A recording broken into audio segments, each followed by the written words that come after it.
We're going to begin Act 4, Scene 1.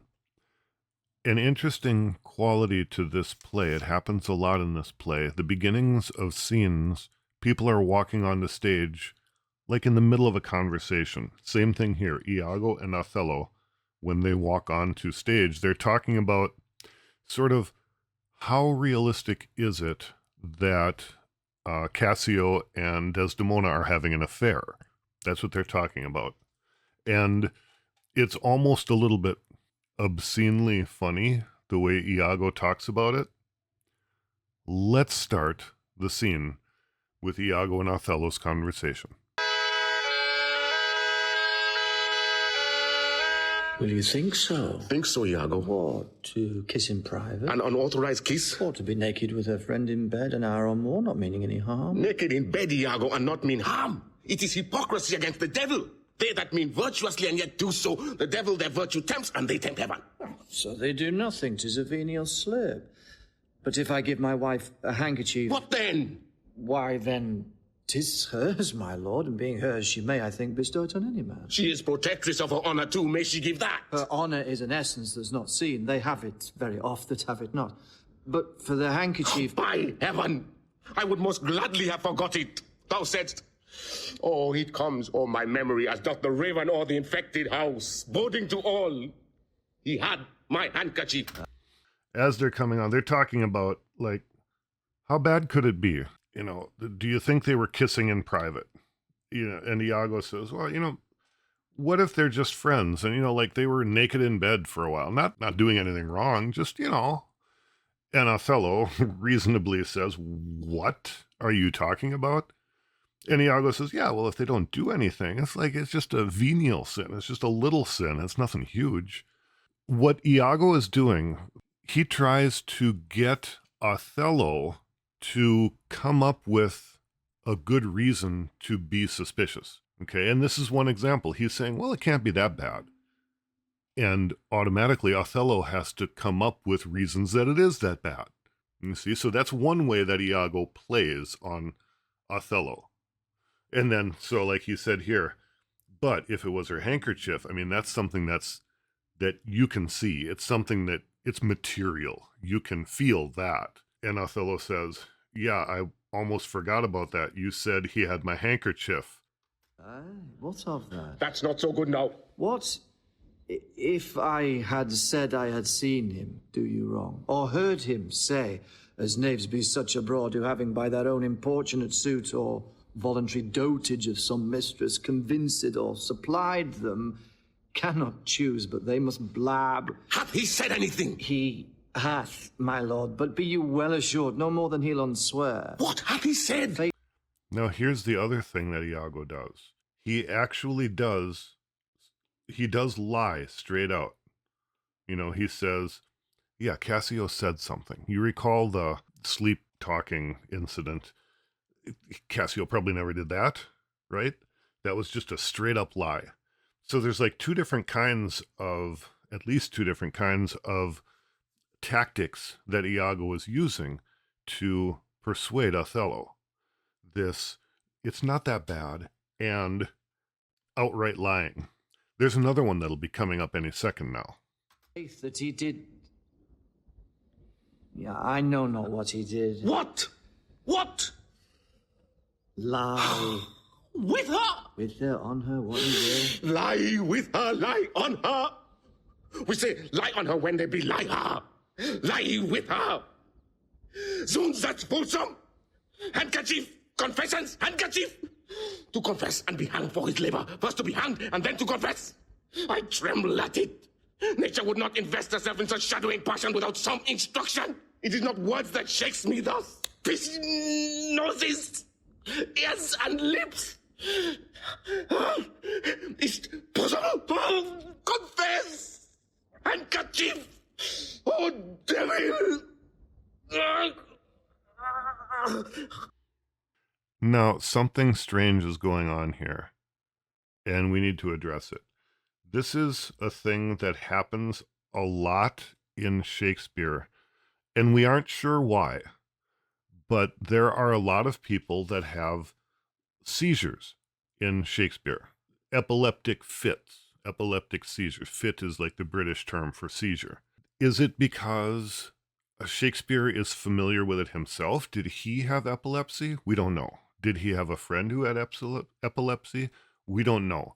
Was it simply really common epilepsy in Britain at that time? I don't know. That sounds weird. One thing we absolutely know for sure is that the very idea of seizure literally means being held, being taken by something else, seizing something.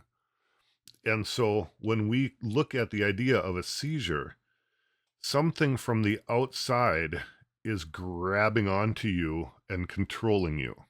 That's the notion of a seizure in that day and age. The mysterious implications of a seizure make it somehow magical. At the very least, unnatural, not normal. Now, when we're looking at Othello, Othello is a soldier. Othello is an inexperienced lover.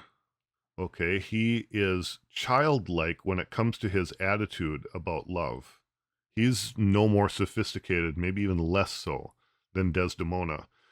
And he's also a leader of men. He's respected and hallowed above other men.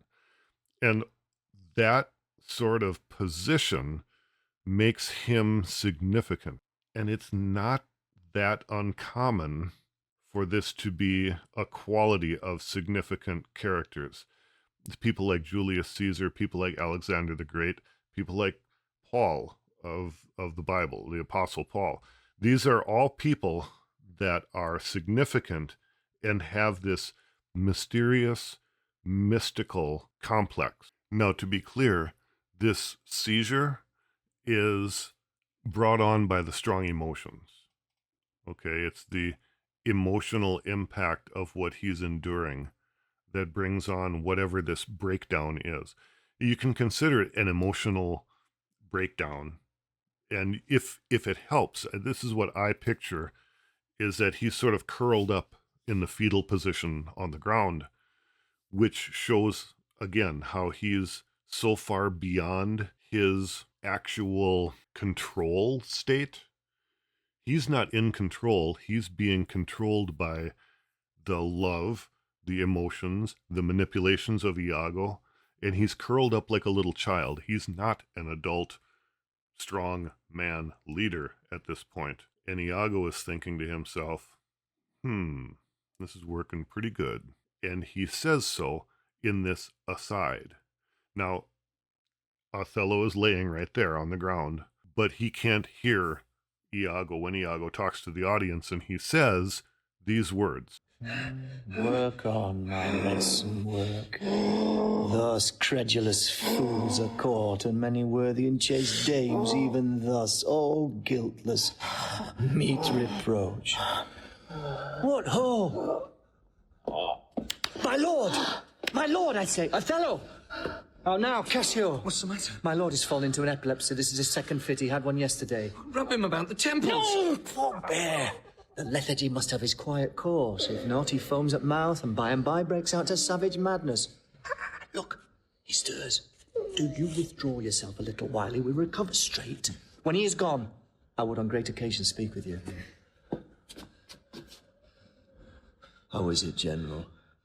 Have you not hurt your head? Dost thou mock me? I mock you? No. By heaven, would you would bear your fortune like a man? A horrid man's a monster and a beast. There's many a beast then in a populous city and many a civil monster. Did he confess it? Good sir, be a man. Think every bearded fellow that's but yoked may draw with you. There's millions now alive that nightly lie in those unproper beds which they dare swear peculiar. Your case is better. Or 'tis the spite of hell, the fiend's arch mock, to lip a wanton in a secure couch, and to suppose her chaste. Oh, no, let me know. And knowing what I am, I know what she shall be. Oh, thou art wise. 'Tis certain. Thou art wise, 'tis certain. Okay, so let's back up here.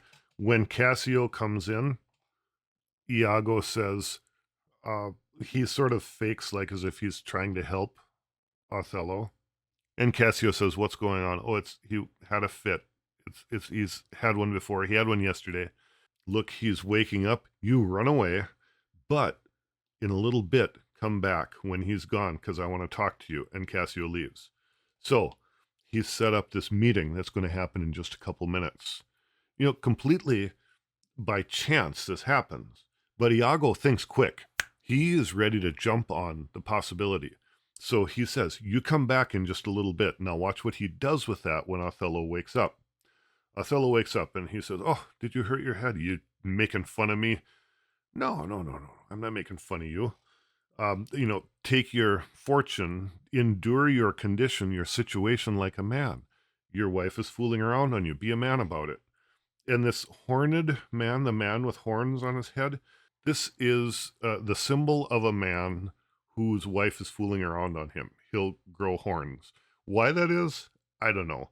It's a superstition. Who knows what it is? But so he says that I'd be a man, but I'll be a man with horns on his head. And he says, "Don't worry about it." Othello says, "Did he confess it?" Now, don't be confused here. He is not referring to the fact that Cassio was just here. He does not know that Cassio was just here. Okay? He's saying back earlier, right before he had his fit, Iago had said, he was talking. And so that's what Othello was talking. Othello did not see Cassio just minutes ago. Okay? So Iago says, "Be a man. Don't worry about it. Everyone is a similar situation than you. All the women fool around. The thing is, you are in the best case to be a guy who kisses his wife and supposes that she's chaste. The guy who lips a woman on his secure couch, on his private couch, and thinks that she's being true to him, and she isn't, because no women are true. That guy is in a bad situation. No, I want to know if it's happening, because knowing what I am, I know what she is. Knowing that I am a man who is being cuckolded by my wife, I know what she is." Okay, it's a very insulting thing to say, but he says that's better. It's the honest truth, no matter how awful it is. And Othello says, "Yeah, you're right. You're a wise guy. That's smart." Now, here's Iago taking advantage of the fact that Cassio came in earlier up here. He says, "Okay, Cassio's coming back in just a minute. He was here while you were out, while you were, knocked out. He's going to come back. You hide and listen in, and let's see him talk about your wife. How about that?" Now stand you a while apart. Confine yourself but in a patient list, whilst you were here o'erwhelmed with your grief. A passion most unsuiting such a man. Cassio came hither. I shifted him away and laid good excuse upon your ecstasy, bade him anon return and here speak with me, the which he promised. Do but encave yourself and mark the fleers, the jibes and notable scorns that dwell in every region of his face, for I will make him tell the tale anew. Where, how oft, how long ago, and when he hath and is again to cope your wife. I say, but mark his gesture, marry patience, or I shall say ye are all in spleen and nothing of a man. Dost thou hear, Iago? I will be found most cunning in my patience, but dost thou hear? Most bloody. Oh, that's not amiss, but yet keep time in all. Will you withdraw? He says, encave yourself, you hide, and I'll get him to talk about all the stuff he's done with your wife, and then you'll be able to do something about it, right? You won't just be just spleen, just anger. You'll be able to act on it. Now, Othello stands apart, as they say. He goes and sort of stands around the corner. You remember the stage? This is from the top. The stage has a couple of pillars here, and the audience sits out here. So, and here's the backstage. Here's doors going to the back of the stage. And Iago and Othello are probably talking out here, and he says, go, stand over here. And when Cassio comes back out, I'll talk with him, and you can be standing off over here, quietly listening in while I talk with Cassio, and you'll hear what he says. Okay, so it's the blocking for this scene is really rather important. Okay, so let's hear once. Well, actually, we're going to hear an aside first. This is him, basically explaining to the audience what his plan is. Now will I question Cassio of Bianca, a hussif that by selling her desires buys herself bread and clothes. It is a creature that dotes on Cassio, as 'tis the strumpet's plague to beguile many and be beguiled by one. He, when he hears of her, cannot refrain from the excess of laughter. Oh, here he comes. So I'm going to get him to talk about Bianca, and that's going to make him laugh and joke and maybe make dirty jokes and talk nasty about her because he doesn't respect her. She's just a strumpet. She's like a prostitute. So Othello is going to hear me talking with him about this girl that he's going to mock and laugh about, and that's going to really tick off Othello. Oh, here he comes. Let's hear. As he shall smile, Othello shall go mad, and his unbookish jealousy must conster poor Cassio's smiles, gestures, and light behavior quite in the wrong. How do you now, Lieutenant? The worse that you give me the addition, whose want even kills me. Oh, ply Desdemona well, and you are sure on't. Now, if this suit lay in Bianca's power, how quickly should you speed? Alas, poor Katie. Now, here is where the sleight of hand occurs. Very importantly in this passage right here. Now, you remember how they're standing. If Othello is standing off to the side past, say, the pillar of the stage, so he can hear some things, he can't hear everything. So Iago and Cassio are standing here, and what Iago does, it's not very well communicated in this particular recording, but he says fairly loudly, you need to talk to Desdemona and you will certainly get it. Okay?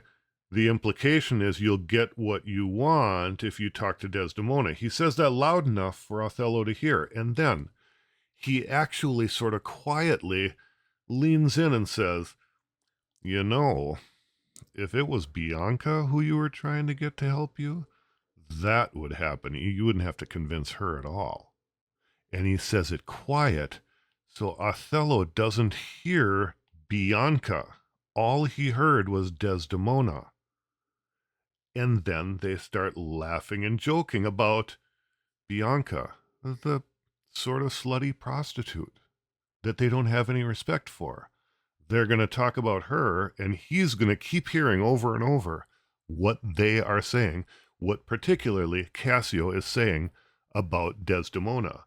Now, over the next page or so here, you have Othello talking aside to the audience, so the audience can hear what Othello is thinking or saying, and then Iago and Cassio are talking back and forth, and then Othello is sort of talking loud enough for the audience, back and forth and back and forth. So be ready for that, because it's not necessarily always clear, but that's what's going on.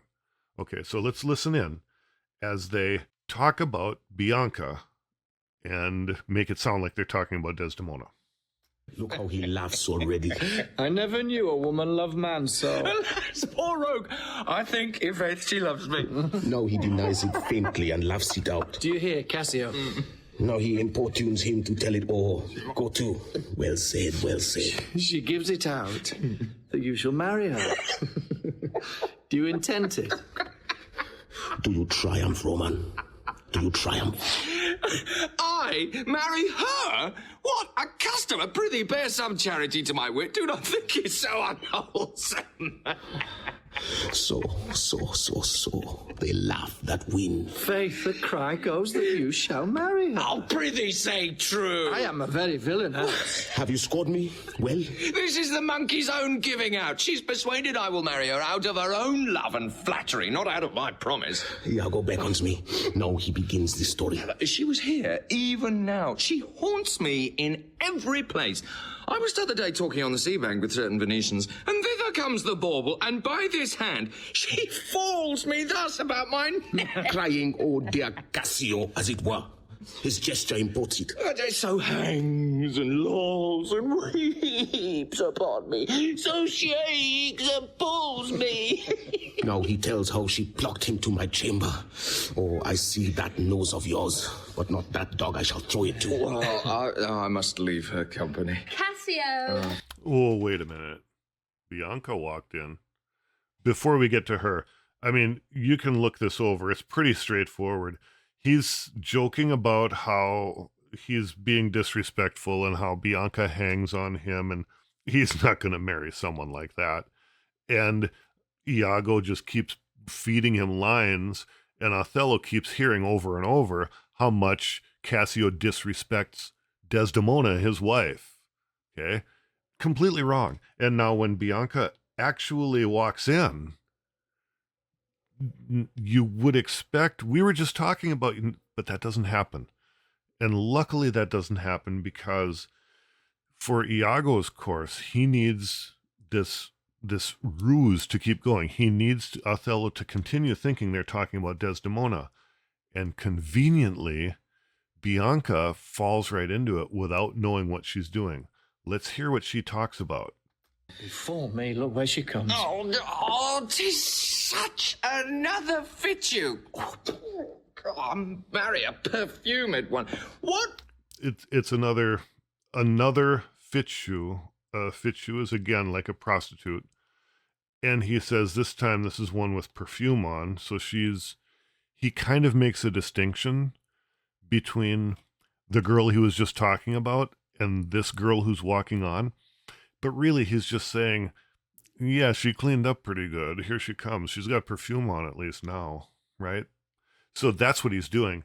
But for Othello, it's like, oh, so here comes another one of his girls.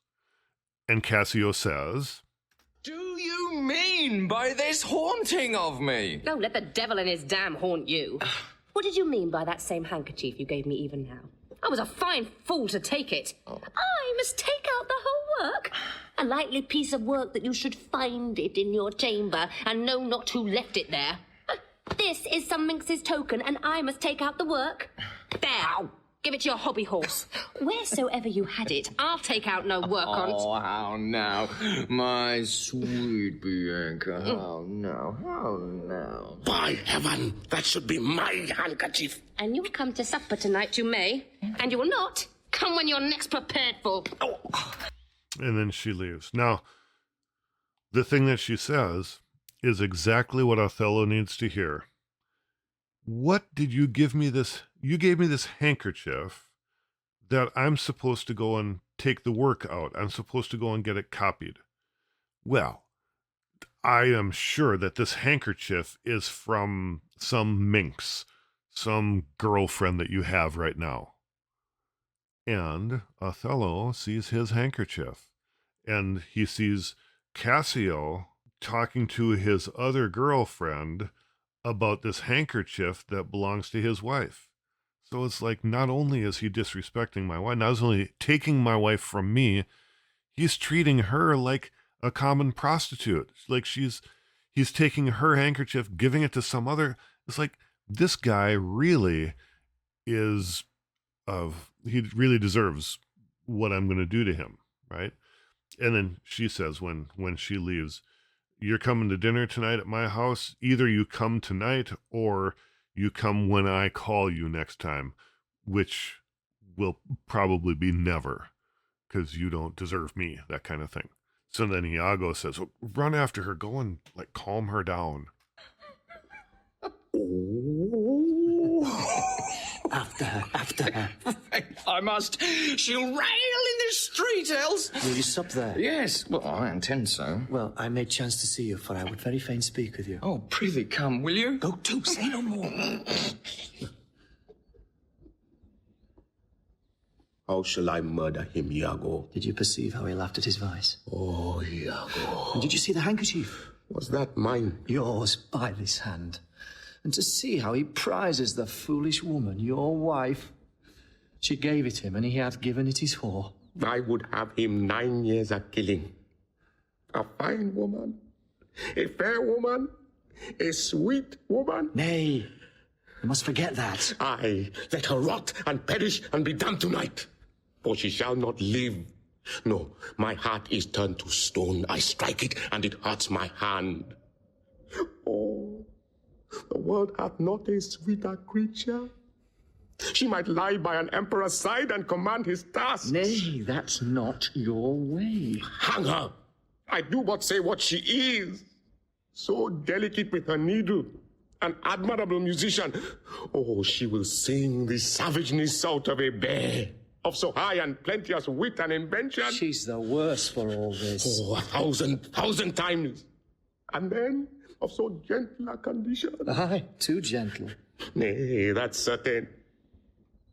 But yet, the pity of it, Iago. Okay, you see what's happening here? This is another tactic of Iago. He starts out by saying, okay, this was your wife's handkerchief. This foolish woman, your wife, gave it to him. And Othello sort of defends her. He says, oh, she's such a fine woman, and he's treating her so poorly. And Iago says, no, that's not what you were saying earlier. You don't talk that way. And Othello says, you're right. Let her rot.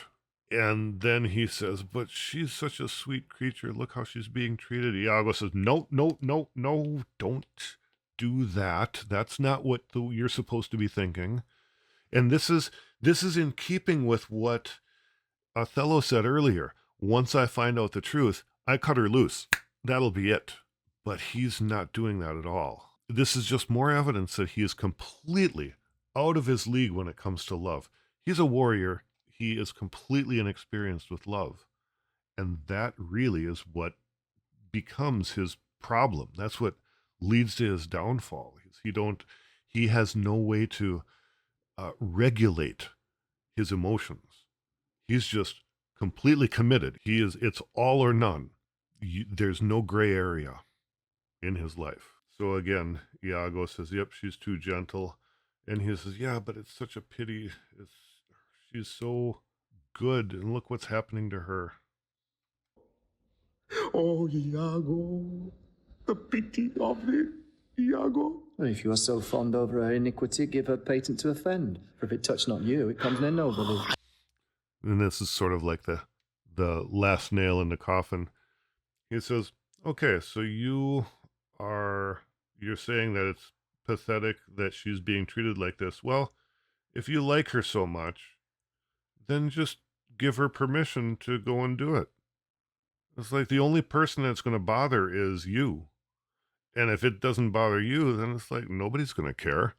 So why don't you just let her go fool around, boss? Why don't you do that, huh?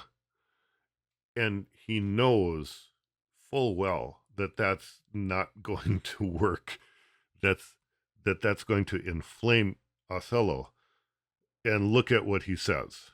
I will chop her into messes, cuckold me, Oh, it is foul in her. with mine officer. That's fouler. Get me some poison, Iago, this night. I'll not expostulate with her, lest her body and beauty unprovide my mind again. This night, Iago. Do it not with poison. Strangle her in her bed. Even the bed she hath contaminated. Good. Good. The justice of it pleases. Very good. You see what he did there? Othello says, I'm going to poison her. Now, poison is, when you think about it, it's a calm, relaxing way to die. I mean, sure, maybe you gasp, maybe it hurts, but you basically fall asleep. Sort of the typical notion of poison. It's like something you might do for a woman. You want to kill her that way because she's so sweet and she's so, she's such a lovely girl. And Iago says, yeah, no, don't do it with poison. Kill her like a man. Kill her like a real man. Strangle her in that same bed that she contaminated with him. You're a soldier, Othello. Kill her like a soldier. And he says, yeah, that sounds right. And then Iago says, meanwhile, I'll take care of Cassio. You already told me to take care of Cassio. You'll hear more by midnight. I plan on taking care of that by midnight. Othello says, great. And then they hear a trumpet. Like, wait, someone's arriving. What's going on here? And for Cassio, let me be his undertaker. You shall hear more by midnight. Excellent, good. What trumpet is that same? I warrant something from Venice. Oh, 'tis Lodovico. This comes from the Duke. And see, your wife is with him. God save you, worthy general. With all my heart, sir. The Duke and Senators of Venice greet you. I kiss the instrument of their pleasures. And what's the news, good cousin Lodovico? I'm very glad to see you, Signor. Welcome to Cyprus. I thank you. How does Lieutenant Cassio? Lives, sir. Cousin, there's fallen between him and my lord an unkind breach, but you shall make all well. Are you sure of that? My lord?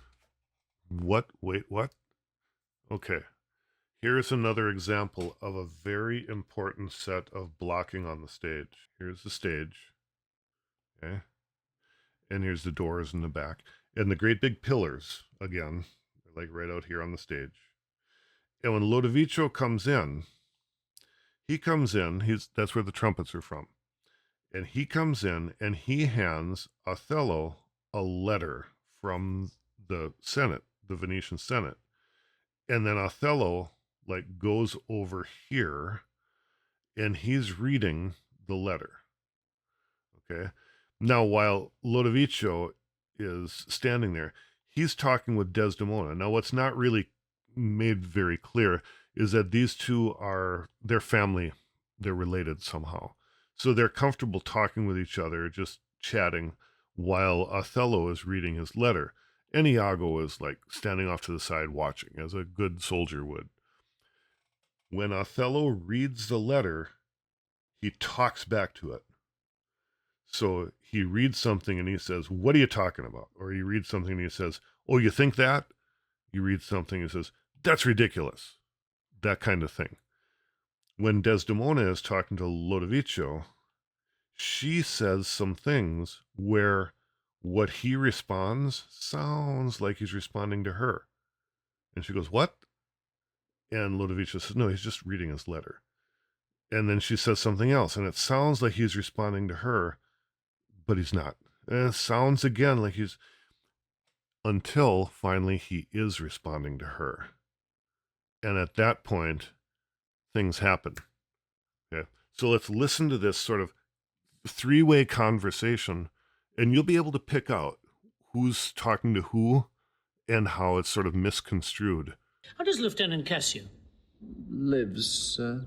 Cousin, there's fallen between him and my lord an unkind breach, but you shall make all well. Are you sure of that? My lord? This fail you not to do as you will. He did not call. He's busy in the paper.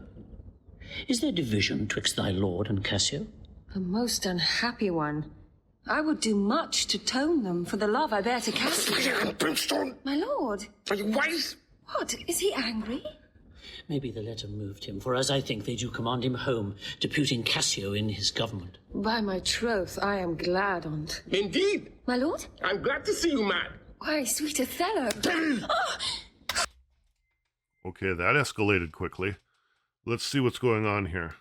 So she says there's an issue between Cassio and Othello, but I want you, cousin, to help make that well.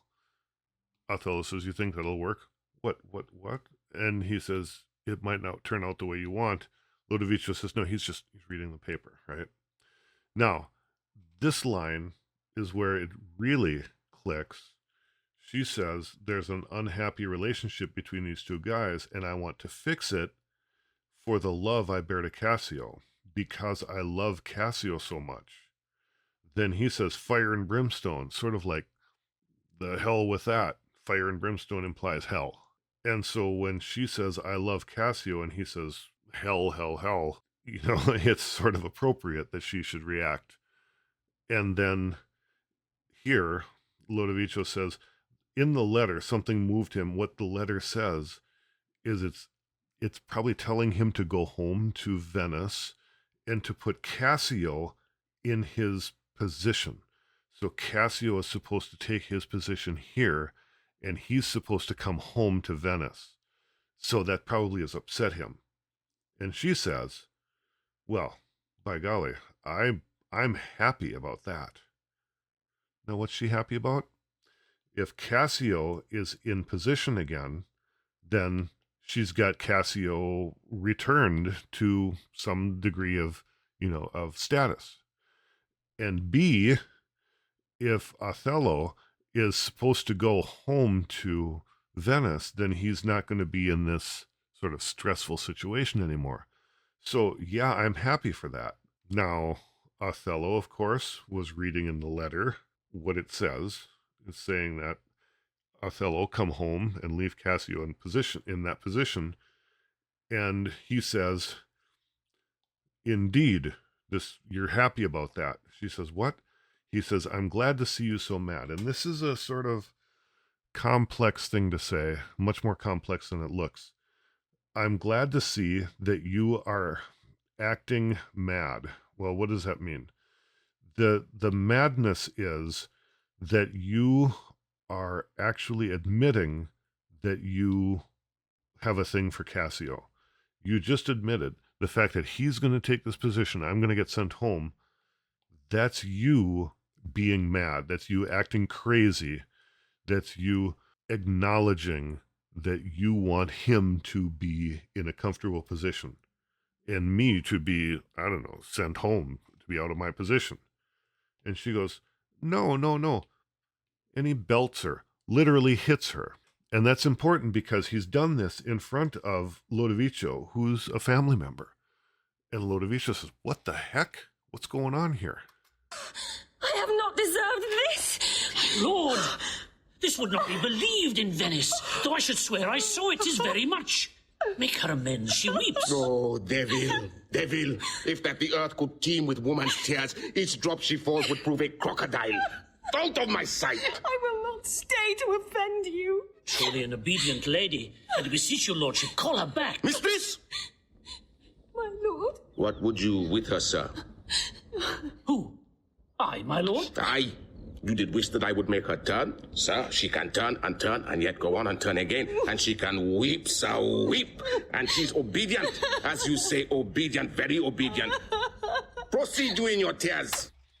Now, when he hits her and yells at her and sends her away, Lodovico says, what?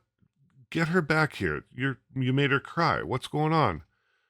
And Othello turns really harsh really quick. Okay, it's really insulting. He calls her back. He says, woman, get back here. And she comes back, and he says, so, Lodovico, what did you want with her? You told me to have her return?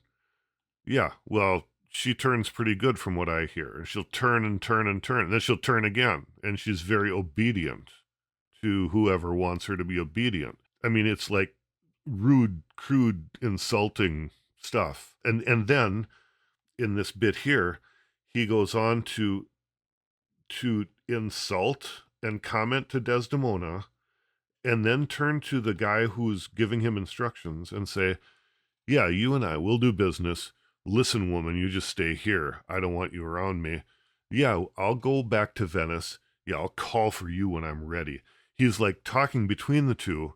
And in the end, watch what he says after he's done insulting her and making it sound like this is no big deal for him. Listen to what he says.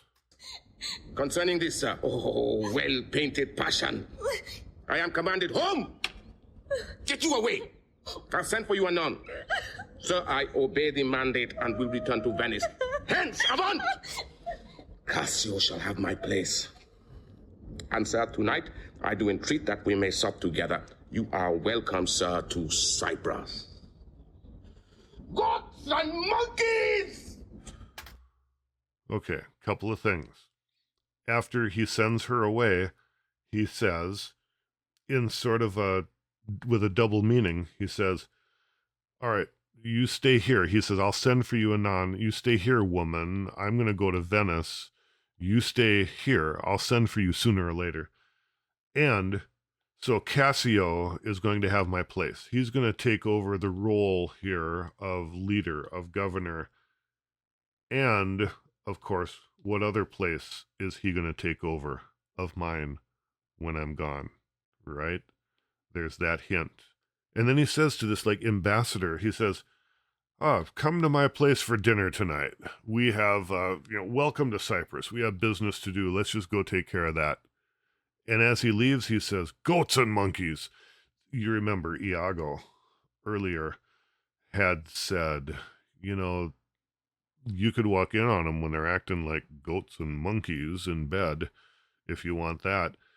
And Othello has just said, they're goats and monkeys. That's what they are. Now, he leaves, and who's left on the stage? Lodovico, Iago. Lodovico is like Othello's boss, one of Othello's bosses. And he's like, what the heck is up with Othello? Is this the guy that we hired to be our super soldier? What's going on here? Is this the noble Moor, whom our full senate call all in all sufficient?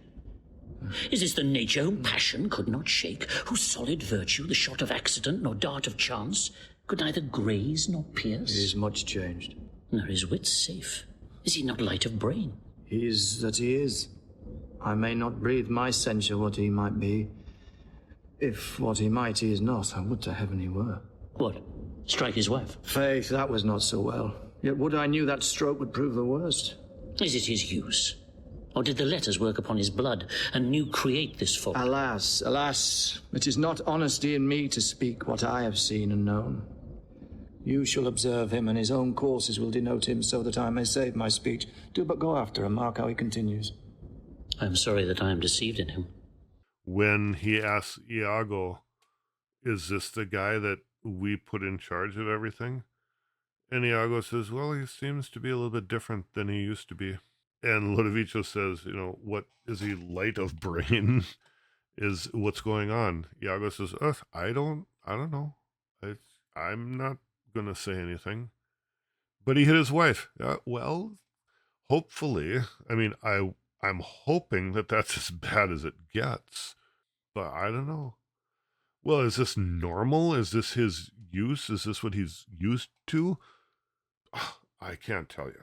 It's not my position to talk about this. You go and follow him, you observe him, and you figure out what it is. His actions will show what he's like. You go and watch him. I'm not going to say anything.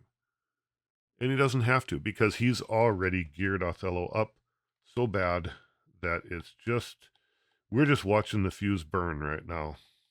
That's the end of scene 1.